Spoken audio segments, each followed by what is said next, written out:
我是 Lillian， 欢迎大家来到我的青春烦恼。你们是不是跟我一样，青春期有很多烦恼，觉得自己不够好，朋友交不到，父母好烦，恋爱好难，未来好茫然？没关系，我们一起来找答案。今天的烦恼是，班上都会有一些小团体，很羡慕他们做什么都在一起的感觉。我也有试着要跟他们互动，希望能跟他们在一起，但是他们给我的感觉都冷冷的，有时候还会故意避开我，让我觉得蛮难过的，也觉得很孤单。我该怎么办？亲爱的朋友们，你们应该也遇到过这种情况。我根据我自己的经验归类出了3种情况，是我常常遇到，我也猜你们会遇到的。第一种是放不太开的尴尬症，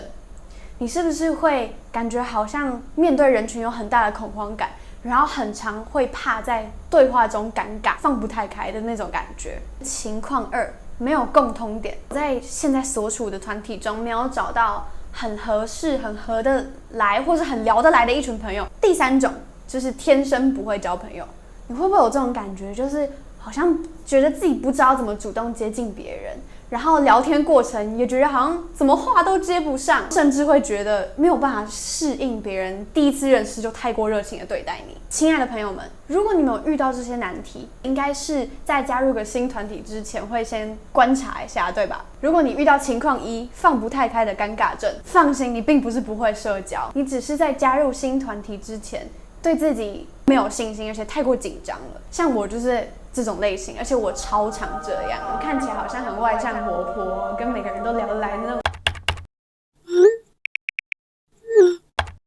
感觉。但其实我只要到一个陌生的环境，或是加入一个新的可能原本关系很紧密的团体，我就会突然间变得很紧张、很内缩。所以也许你可以先试试看，就是继续用你原本的方式，先观察、好奇、欣赏别人一阵子之后，等到你有信心再加入，或者是你也可以算了，什么都不要想，我就是直接加入。然后等你在团体中找到自己的定位的时候，你就会发现，你的尴尬症突然就消失了。如果你遇到的是情况2，没有共通点，其实我觉得没有关系，这是很正常的。因为你想想，你现在只在学校这个小小世界里面，当你走出校园之后，你会面临一个很大很大的世界，你能找到跟你兴趣相投的人真的多的是，到处都是。所以你真的不要太勉强自己。好啦，我觉得兴趣不同的人还是可以当朋友的。你的身上独一无二的兴趣还有知识，可以成为你很大的一个魅力点。我教你我会的，你教我你会的，这样不是也可以成为朋友吗？第3种情况，天生不会交朋友。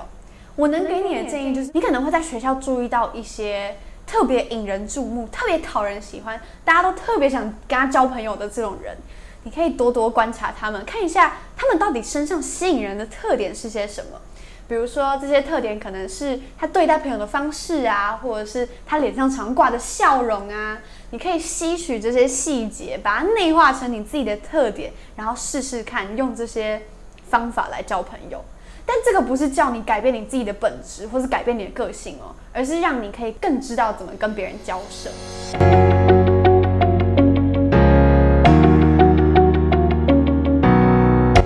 如果你还有什么青春烦恼，请在下方留言给我们，并且按赞、订阅、开启小铃铛，并且分享出去。